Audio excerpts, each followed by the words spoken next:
podría cambiar el eje de la educación y pasar del centro del lucro al derecho a la educación y hacerse cargo con los recursos públicos de una educación pública, porque además hay que tener presente, y es importante señalarlo para todos aquellos que critican y que dicen que los planteamientos que nosotros hacemos son fundamentalmente regalarle la educación a los estudiantes. ¿Por qué tenemos que regalarle la educación?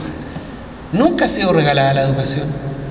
La educación pública no es gratis, le cuesta a la familia chilena casi tanto como pagar aranceles, pero de una manera distinta. Se paga a través del sistema tributario, cuando uno paga impuestos, y eso es de manera mucho más solidaria, porque contribuyen al financiamiento del sistema educacional colectivo, tanto los que tienen más como los que tienen menos, y aportan más con ese sistema tributario los que ganan más dinero que los que ganan menos dinero.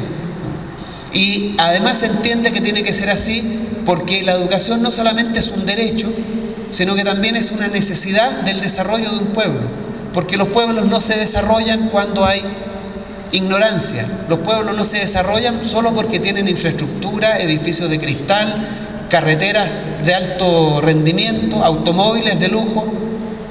El desarrollo es una sociedad constituida por personas ilustradas, inteligentes, preparadas, tolerantes, capaces de construir vínculos sanos, afectivos y relaciones productivas en términos de la felicidad y el bienestar. Eso es desarrollo.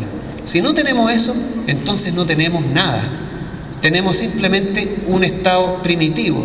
Cuando avanzamos hacia sociedades desintegradas, desiguales, donde hay excesiva violencia, lo que hacemos es producir subdesarrollo, y no producimos desarrollo, aunque tengamos lleno el espacio de edificios inteligentes, de automóviles de alto rendimiento, con airbags y todas esas cosas.